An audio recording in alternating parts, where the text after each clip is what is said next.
Assalomu alaykum aziz o'quvchilar. Sizlar bilan bugun bo'linish belgilari, tub va murakkab sonlar mavzusidagi ustoz bilan ishlash uchun topshiriqlar qismidagi misollarga yechim qilamiz. Doskada yozilgan misollarni ishlab chiqamiz. Qanunda boshladik. Birinchi misolimiz 3 dan boshlaymiz ekan. 3 da aytyapti. Quyidagilardan 2 ga qoliq bo'linadigan sonlarni ajrating debdi. Xo'p, boshdagilarni ko'raylik shungacha. 2 ga bo'linish belgisi qanday edi? Oxirdagi raqamga qarayman. Juft bo'lsa yoki 0, 2, 6, 0, 2, 4, 6, 8 raqamlar bilan tugasa. Bo'linadi, 1 bo'lib qolish, shuning uchun bo'linmaydi.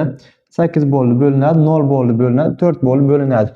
Xuddi shu tartibda qolganlarni ham ajratishligimiz kerak bo'ladi. Keyin 5-misolga o'tamiz. Xo'p, shu sonimiz bor ekan. 2 ga qoliqsiz bo'linsa, A raqamini qabul qilish mumkin bo'lgan barcha qiymatlar yig'indisini toping debdi. Oxirdagi raqamni A bo'lyapti bizda. 2 ga bo'linishligi uchun A teng bo'lishligi mumkin 0 ga, 2 ga, 4 ga, Xo'p, 6, 8 va bo'ldi. Shu qiymatlarni qabul qilishligi mumkin. Bizdan yig'indisini toping deyapti. Qo'shib chiqaman ekan bularni. Qo'shsam, natija 8 ga 2, 4 ga 6. Qo'shaman 20 ekan. 7-misolga o'tdik. 7-misol. Quyidagilardan 5 ga qoliqsiz bo'linadigan sonlarni ajrating deb savol qo'ydi. Ketdik. 5 ga bo'linish belgisi qanaqa edi? Oxirdagi raqam 0 yoki 5 bilan tugasa. 230 0 bilan tugaydi, demak bo'linadi. Xo'p, 23455 5 bilan tugadi. 0 bilan tugadi, bo'linadi. Oxirgi raqamga qarayman faqatgina.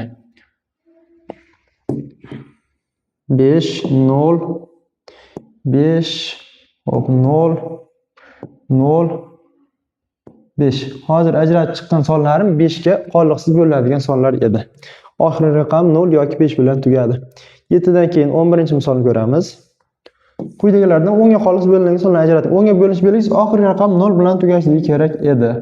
Shuning uchun 0 bilan tugaganlarni ajratib chiqaman. Bo'ldi, misol tugaydi shu joyda. Shular 10 ga bo'linadigan sonlar. Xo'p, 15-misol. 15 da aytyapti. Quyidagilardan 4 ga qoliqsiz bo'linadigan sonlarni ajrating deyapti. 4 ga bo'linish belgisini eslaymiz. Oxirdagi ikkita raqam 4 ga bo'linsa, sonim 4 ga bo'linar edi. Xo'p, 48 4 ga bo'linadimi? Bo'linadi. Demak, bo'linadi ekan. Xo'p, 5734 ni so'rayapti. 34 ga qarayman. 4 ga bo'linadimi? Yo'q. Shuning uchun 4 ga bo'linmaydi deb javob beraman. 28 4 ga bo'linadimi? Bo'linadi. Buni olaman. 90 4 ga bo'linmaydimi? Bo'linmaydi. 04 4 ga bo'linadi. Buni ham olaman. 00 4 ga bo'linadi. 78 4 ga bo'linmaydi. 80 bo'lganda bo'linar edi. 42 4 ga bo'linmaydi. 12 4 ga bo'linadi. 4 ga bo'linadiganlarni ajratib yozdim. 15-misoldan keyin 16 ni ko'ramiz ekan. Bir raqamning qanday qiymatlarida 80-b son 4 ga qoliqsiz bo'linadi deyapti. Oxirdagi raqamlarning bo'l 3 va b dan iborat bo'lib qol. Menda oxirida ikkita raqamdan tuzilgan son 4 ga bo'linishligi kerak edi. Shuning uchun b teng bo'lishligi mumkin. 32 bo'lganda 4 ga bo'linar edi yoki 36 bo'lganda 4 ga bo'linar edi. 2 va 6 ni qabul qilishligi mumkin ekan b. 20-misolga o'tamiz. 20-misol. Quyidagilardan 8 ga qoliqsiz bo'linadiganlarni ajrating deyapti. 8 ga qoliqsiz bo'linish belgisi qanaqa edi? Oxiridagi 3 ta raqamga e'tibor beraman endi. Oxirida 3 ta raqamdan tuzilgan son 8 ga bo'linsa, son 8 ga bo'linar edi. 008 8 ga bo'linadi. Xo'p, 512 8 ga bo'linadi. 500 8 ga bo'linmaydi endi bu. 308 xo'p, 8 ga bo'linmaydi. Bo'linmaydi 308. Keyingisi 728 72 plus 8 desak bo'linadi ekan bu. Va hokazo qolganlarini mustaqil davom etkazib qo'yamiz. Oxirida 3 ta raqamni bo'lib ko'raman. Bo'linsa 8 ga bo'linadi ekan deb javob beraman. 20 dan keyin 24-misolga o'tamiz.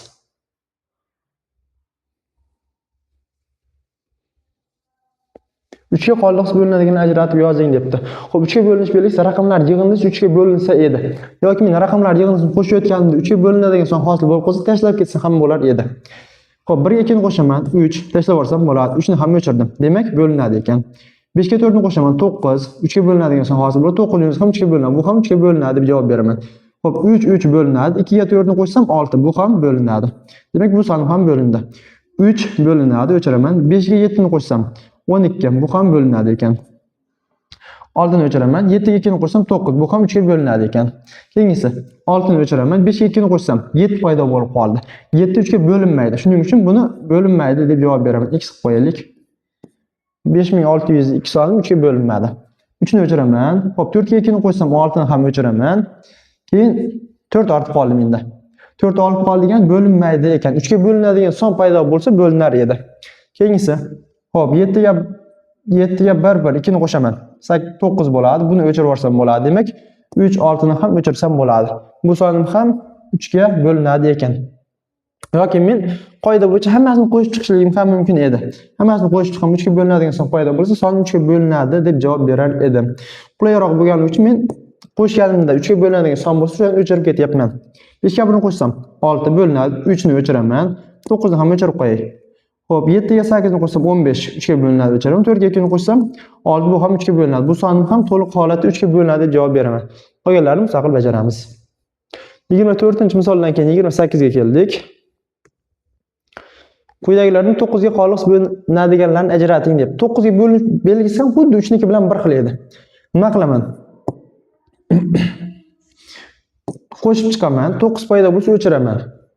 Xo'p, 7 ga 2 ni qo'shsam 9, 1 ga 8 ni qo'shsam 9, 2 ga 7 ni qo'shsam 9 o'chiraman, 1 ortib qoldi. Demak, bu 9 ga bo'linmaydi deb javob beraman. 1000. Faqat birni o'zi bo'lyapti, demak bo'linmaydi. Xo'p, 5 1 3. 1 ga 3 ni qo'shsam 4, 5 ga 4 ni qo'shsam 9. Demak, bo'linadi ekan bu sonim. O'chirib yuborsam bo'ladi hammasini. 4 ga 5 9 o'chiraman, 7 ga 1 1, bu ham 9 ni beradi. Demak, berilgan son bo'linadi deb javob beraman. Xuddi shu tariqa qo'shganimizda 9 paydo bo'lsa yoki 9 ga bo'linadigan son paydo bo'lsa, o'chiramiz o'sha joygacha. Keyin qolganini hisoblab ketaveramiz noldan. Qolganlarini bajarib qo'yamiz mustaqil. 28 dan keyin 30-misolni ko'ramiz. Bizga misol berilgan 58 y 98 son 9 ga qoliq bo'linadigan son bo'lsa, y raqamini qabul qilish mumkin bo'lgan barcha qiymatlar yig'indisini toping deyapti. 9 ga bo'linish belgisi. Xo'p, qo'shib chiqar edim. O'chiray deslab, 9 ni o'chiraman. 5 ga 8 ni qo'shsam endi necha bo'ladi? 5 plus 8 plus yana 8 ni qo'shishim kerak, plus y ni qo'shishim kerak endi. Bularni 5 8 2 8 y. 8 ga 8 ni qo'shay 16. 16 ga 5 ni qo'shsam 21. Teng bo'ldi 21 qo'shilgan y ga. Xo'p, shu sonim 9 ga qoliqsiz bo'linishligi kerak. Buning uchun y qaysi raqamni qabul qilishligi mumkin? 21 ga qo'shsam nechani? 9 ga bo'linadigan son paydo bo'ladi. 8 ni. Adashdim. Xo'p, 27 bo'lganda 9 ga bo'linar edi. Xo'p, y ni qo'shaman, teng 27 deylik. Shunda u yoqqa olib o'tsam y teng 27 dan 21 ni ayiraman. 6 bo'lib qoladi. Demak, y 6 qiymatini qabul qilishi mumkin ekan xolos. Qolgan raqamlar mos tushmaydi. 30 dan keyin 31. Akrom va olim quyidagi fiillarni o'zaro muhokama qilishdi. Akrom aytayapti, raqamlar yig'indisi 3 ga bo'linadigan sonlar 9 ga ham bo'linadi. To'g'rimi, noto'g'rimi deb savol qo'ygan. Raqamlar yig'indisi 3 ga bo'linadigan son 9 ga ham bo'linadi. Ko'raylik. Hop, 1 1 1. Raqamlar yig'indisi 3 ga bo'linadi. Lekin 9 ga bo'linadimi son? 9 ga bo'linmaydi. Demak, Akromning fikri xato ekan. Olim raqamlar yig'indisi 9 ga bo'linadigan sonlar 3 ga ham bo'linadi deyapti. Misol ko'raylik. 1 8 1 8. Qo'shib beraman. 9 9. Bu sonim 9 ga bo'linadi. 9 ning o'zi 3 ga bo'linganligi uchun 3 ga ham bo'linadi. Olimning fikri bo'lsa, to'g'ri bo'lyapti. Adashtirib qo'ymasligimiz kerak. 31-misoldan keyin 33 ni ko'ramiz. Quyidagilarni o'mirga qoliq bo'linadigan sonlarni ajrating deyapti. O'mirga bo'linish belgisini eslaylik. Toq va juft o'rnidagi raqamlar yig'indisining farqi o'mirga bo'linsa, 2 ga 2 ni qo'shaman, 4 bo'ladi. Ayiraman 4 ni. Teng 0. Demak, o'mirga bo'linadi ekan deb javob beraman. 1 0 0 1. Xo'p, 1 0 0 1. Bunda ham raqamlar yig'indisi teng bo'lib qoldi. Shuning uchun bo'linadi deb javob beraman. 2 ga 5 ni qo'shaman, 3 ga 4 ni qo'shaman. Qo'shsam 7, bu ham 7. Demak, 11 ga bo'linadi ekan. 5 ga 9 ni qo'shaman, 7 ga 6 ni qo'shaman. Xo'p, 5 ga 9 ni qo'shsam 14, 7 ga 6 ni qo'shsam 13. Ayirishim kerak 13 ni. 1 paydo bo'ldi. Demak, men bu sonim 11 ga bo'linmaydi deb javob beraman. Qolganlarni ham xuddi shu tariqa bajarib qo'yamiz. 33 dan keyin 39 ni ko'ramiz. 39-misol. Aytayapti, quyidagilarni 6 ga qoliq bo'linadigan sonlarni ajrating deb. 6 ga bo'linish belgisi nima edi? Bir vaqtning o'zida 2 ga ham 3 ga ham bo'linsin. Yoki soddoroq qilib aytsak, 2 ga 3 ga bo'linadigan juft sonlar desak ham bo'ladi. Demak, men birinchi, xo'p, 6 ga bo'linadigan sonlarni ajrating deyapti. Toq sonlarni o'chirib tashlasam bo'ladi. Qaysi biri toq ekan? Demak, hammasi juft ekan. Hammasi juft bu degan 2 ga bo'linadi. Bitta shart bajarildi. Ikkinchi shartim 3 ga bo'linishligi kerak edi. Faqat 3 ga bo'linish belgisini tekshiraman. 1 3. Xo'p, 3 ni o'chiraman. 1 ga 2 ni qo'shsam 3. Bu ham o'chadi. Demak, bu sonim 3 ga ham 6 ga ham bo'linadi.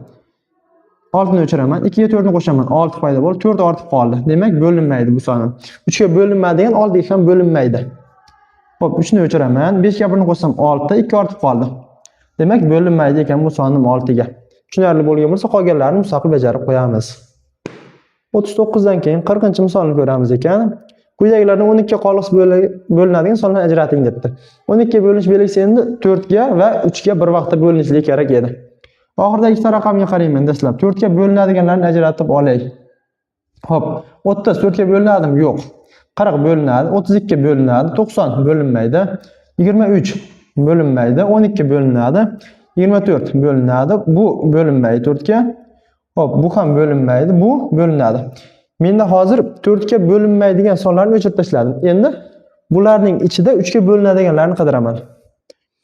Xo'p, 4 4 1 qo'shsam 9 ni beradi. 3 ga bo'linadi ekan bu sonim. Bu degan 12 ga ham bo'linadi. 3 ni o'chiraman, 12 bo'ladi. Qolganini qo'shsam bu ham 3 ga bo'lindi. Demak, nima deymiz? 12 ga ham bo'linadi deb javob beramiz. Keyingisi. Xo'p, 1 ga 2 ni qo'shaman 3, o'chiraman. 4 ga 6 ni qo'shaman 10. Demak, bu sonim 3 ga bo'linmaydi. Demak, 12 ga ham bo'linmaydi ekan. Ikkita misol qolib, buni mustaqil bajarib qo'yamiz. 40 dan keyingi misolimiz 44 bo'ldi. 44-misol. 36a soni 6 ga qoliqsiz bo'linadigan a raqamining barcha qiymatlari yig'indisini toping debdi.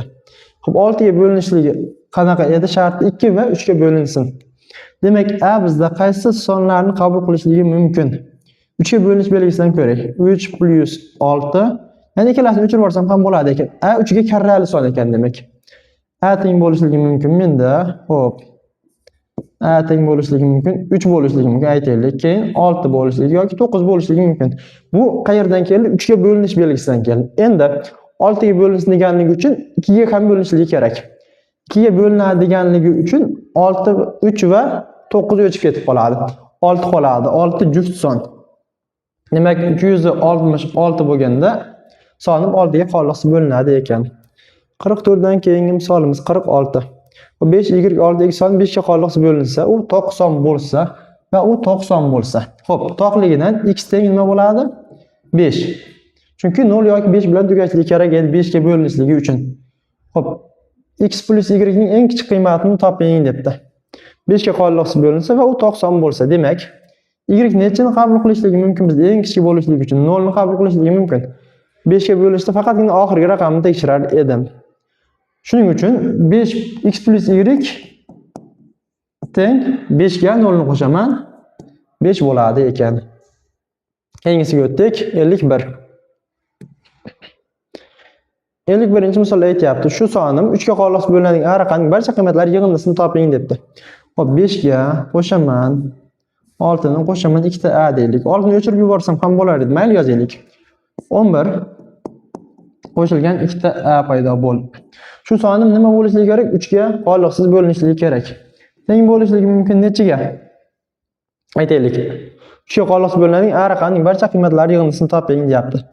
12 ga teng bo'lishligi mumkin, 15 ga teng bo'lishligi mumkin yoki 18, 21. Shungacha ko'rib turaylikchi.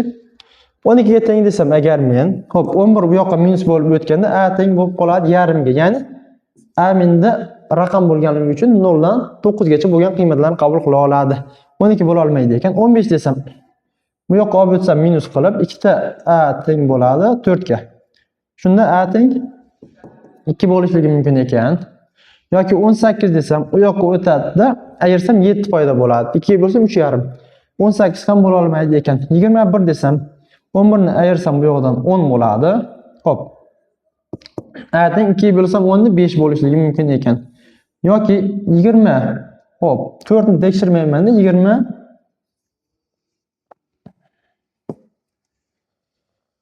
Xo'p, 24 ni tekshirmayman, 27 ni tekshiraman. Chunki juft bo'lganda yarim sonlar chiqyapti. 27 desam, 11 dan 27 ni ayiraman. Necha bo'ladi? 27 dan 11 ni ayiraman. 10. 6 bo'ladi. 16 ni 2 ga bo'lsam 8 bo'lishi mumkin ekan ayni qiymati yana. Xo'p, keyingi qiymat bo'lishligi mumkin emas. 33 ni tekshirishligim kerak. 33 dan ayirishim 22 bo'ladi-da, 11 bo'lib ketib qoladi. Raqam bo'lmaydi bu degani. Demak, a 2, 5 va 8 qiymatlarini qabul qilishligi mumkin ekan. Yig'indisini toping degan ekan. 2 ga qo'shilgan 5 qo'shilgan 8. 8 ga 2 ni qo'shaman 10, 10 ga 5 ni qo'shsam 10. 5 natijani olamiz. 51-misolni ko'rdik. Keyin 56-misol. Quyidagilar orasidan tub va murakkab sonlarni ajratib yozing debdi. Tub sonlarni ajratib ketaylik. Hop, 2 tub son, 6 9 murakkab son, 3 tub son, 5 tub son. Tub son deb nimaga aytilar edi? Eslab olaylik. Faqatgina o'zga va birga bo'linishligi kerak. 13 tub son, 21 19 tub son, hop 43 tub son, 39 51 51 3 ga bo'linadi, tub son emas. 67 tub son, 79 bu ham tub son. Keyingisi hop 62 73 bu ham tub son. 87 bu murakkab son 3 ga bo'linib qoladi. 91 tub son. Hop 91 tub son. Keyingisi 97 bu ham tub son bo'ladi. 99 101. Hop 101 bu ham tub son. Berilgan sonlar hop tub sonlar ekan. 97 7 ga bo'linmaydi. Shuni bir tekshirib ko'raylik-da. 91 70 plus 21 bu. 70 qo'shilgan 21 desam bo'ladi. Mana shuni adashibman. 91 demak murakkab son ekan. Qolganlari tub son bo'ladi. Hop 101 ham 7 ga bo'linmaydi. Demak tub son. Tub sonligini aniqlashlik uchun nima qilishligim kerak? Men bularning hammasida hop 10 gacha bo'lgan tub son 11 gacha deylik. 11 gacha bo'lgan tub sonlarga ketma-ket bo'lib chiqishligim kerak. Masalan, 62 ni tub yoki tub emasligini aniqlashda men birdan boshlaymanda nechagacha? 62 nechining kvadratiga yaqinroq? Aytaylik 8 ning kvadrati 64. 8 gacha bo'lgan tub sonlarga bo'lib ketishligim kerak. Agar hech qaysi biriga bo'linmasa, 62 ni tub son deb aytaman. Demak, bizda buni o'chirdik, qolganlar tub son bo'ldi. 56 ni ko'rdik, 58 ga kelibmiz. Qo'sh tenglik bilan qanoatlanib turuvchi tub sonlar nechta debdi. Ya'ni 12 dan katta yoki teng, 37 dan kichik bo'lsin deyapti. Yozib chiqamiz. 13 13 bor ekan bizda. Keyin 14 15 16 17 tub son, 18 19 tub son, 20 21 22 23 tub son, 24 25 26 27 28 29 tub son, 30 31 ham tub son. Keyingisi 32 33 34 35 36 37 ni o'zini ola olmayman. Teng degani yo'q. Demak, shu sonlarim tub ekan 37 gacha. Nechta ekan? 1 2 3 4 5 6 ta deb javob beraman. 6 ta. Keyingi misolga o'tdik. 58 dan keyin 63. 63 ning b'sini ko'ramiz. Hop, x plus y teng ekan nechiga? 13 ga. Quyidagi tenglikni qanoatlantirish x va y tub sonlar juftliklarini aniqlang deyapti. Men ikkita tub sonini qo'shsam 13 bo'lyapti ekan. Men misol ko'ray. 90 ga qo'shsam 90 ni qanday son hosil bo'ladi? Juft son. Hop, juft songa qo'shsam juft son qanday son hosil bo'ladi? Yana juft son. Men juft songa qo'shsam 90 ni faqatgina shundagina 90 paydo bo'ladi.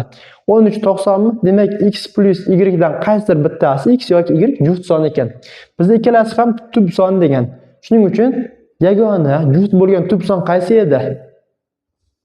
X teng bo'lishligi mumkin 2 ga. Y teng bo'lishligi mumkin 11 ga. Yoki x teng bo'lishligi mumkin 11 ga, y teng bo'lishligi mumkin 2 ga deb javob beraman. Qolgan qiymatlar qanoatlantirmaydi. Chunki qolganlarida tub sonlarning barchasi 90lar edi. Xo'p, h ni ham ko'ramiz. X ko'paytirilgan y 143 ekan. 143 ni ko'paytuvchilarga ajrataman. 13 13 demak 11 ko'paytirilgan 13 ekan. Bol qiymat topildi. Qanoatlantiruvchi x va y x teng bo'lishligi mumkin 11 ga, y 13 ga teng bo'lishligi mumkin yoki aksincha bo'lishligi ham mumkin. Y 11 ga, x 13 ga teng bo'lishligi mumkin ekan. Shu bilan biz 63 gacha bo'lgan doskada yozilgan misollarni ko'rib chiqdik. 22 ta misol yozilgan edi doskada. Qolganlari uyga vazifa bo'ladi.